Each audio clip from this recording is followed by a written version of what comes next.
and was able to get the U.S. attorney to impanel a grand jury to investigate him with the eye to putting him in jail. What did Monsanto do? It hired the U.S. attorney and ran out the statute of limitations. But they still had one other problem, which was Jared Goyan and Donald Kennedy, who were running FDA under the Carter administration, who said, over our dead bodies will aspartame ever be marketed to American consumers. So what did they do? They hired Donald Rumsfeld as a CEO specifically to run aspartame through the FDA. As soon as Ronald Reagan became president, the day after his inauguration, Donald Rumsfeld called him. Ronald Reagan called in a favor, and Ronald Reagan fired the head of FDA, Jared Goyan, and hired Monsanto's hand-picked successor, Arthur Hall, who immediately approved aspartame. Millions and millions and tens of millions of Americans have drank that ever since. And then when Arthur Hall lost his job because of corruption, he was then hired by Monsanto. So these are the techniques that they use. Wherever you see large-scale environmental injury or injuries of this kind that are being suffered by these people, you will also see the subversion of democracy. You'll see the capture of the agencies that are supposed to protect Americans from pollution. You'll see the corruption of public officials. You'll see the compromise of the media. And if you read The Hill this morning, supposedly an independent newspaper, you will see an article there that was written by a Monsanto troll. You'll see the destruction of local democracy and local control. And these are all techniques that Monsanto is an expert at. So it's no surprise that they don't like the decision by the International Agency for the Research on Cancer, the most prestigious scientific agency in the world, the gold standard for scientific research, recognized by 26 nations, by 16 states. Everybody recognizes their science as the best. But what does Monsanto do? They don't like that IARC. They don't like it because they can't control it. They can't do the things they do at EPA. For example, recently, because we found all of these Monsanto PCBs in schools, what did Monsanto do? It got legislation in Congress and the Senate that said they are immune from any injuries caused by their PCBs in our schools. So they're able to manipulate the U.S. Senate legislature. These are toadies and sock puppets.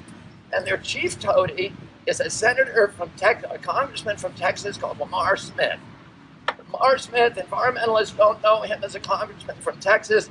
We call him the congressman from Monsanto. So now Lamar Smith is trying to defund IARC and to discredit them and to attack them. And you, as reporters and journalists, have to understand that when you read something about Monsanto, they are experts at cultivating phony scientists, at planting deceptive articles in newspapers, at manipulating the political system. This company is not just a threat to American health. This company is a threat to our democracy, to our values, to the whole ideas of truth and honesty and decency. This company is a criminal enterprise. This company has been poisoning in Americans for generations, and now they want to look at what they're trying to do here. It's not, this listing is not going to put them out of business. It's just going to warn people before they use their product that this product may cause cancer, and you better limit your use to protect yourself and to protect your family. It's called the precautionary principle. Who wouldn't want to know that? Why does this company not want these farm workers to know that this chemical may endanger them and may endanger their families? Why did they hire these great lawyers to come up here, shut California up? and to stop California from protecting these people. That's what the press needs to ask themselves. You know, we're not protecting the environment so much for the sake of the fishes and the birds.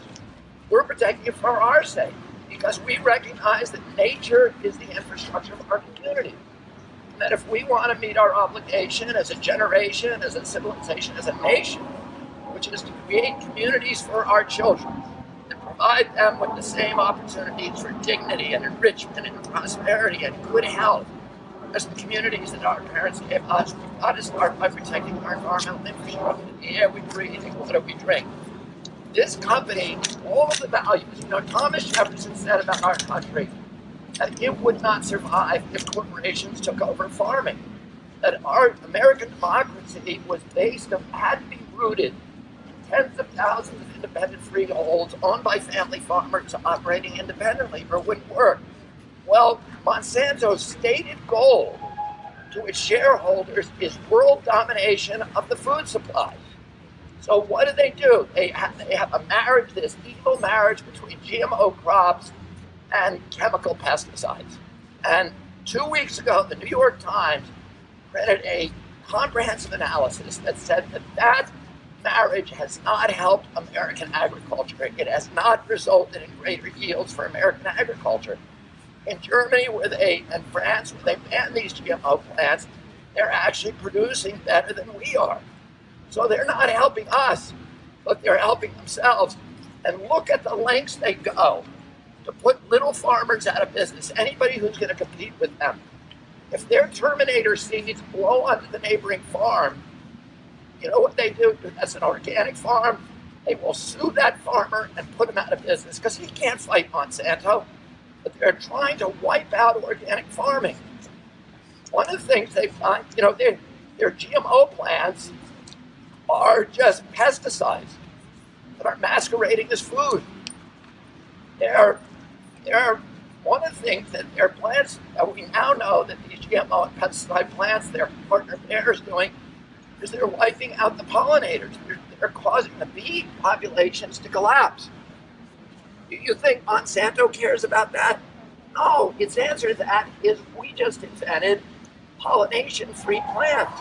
So their GMO plants don't need the pollinators. So it's a good thing for them if all of the bees get wiped out. And that's why they bought Beelogics. They purchased the biggest bee research facility in the world to stop them from telling the public the impacts that their products were having on small farmers. So this is a company that is actually targeting everything that we value as a people: the health of our children, the integrity of our democracy, the independence of our politicians, the robustness of our science and transparency. These people, I don't know how they sleep at night. They think, you know, they go home and raise your hand if you're a Monsanto lawyer. Go ahead. If you're embarrassed to raise your hand. Are you guys embarrassed? Sending a food safety on your side. Okay. Well, these guys have to go home and they have families, presumably. They go home and they sleep at night while these people have lost their father, are struggling to survive with Hodgkin's lymphoma, and these guys are arguing to shut them up, to stop them from talking, to stop them from complaining, to get out of the way because their company wants to make those profits. This is not a good example of ethical corporate behavior. This is the template for the distillation of the worst things that corporations can do to our people. And these people are heroes. They are standing up to farm workers and the farmers who are saying, you know, you've taken my husband, you've taken my family member, you gave me a lethal disease, but I'm still going to stand up and fight for my vision and my realistic vision of our country that's not run by evil corporations. Thank you. Woo!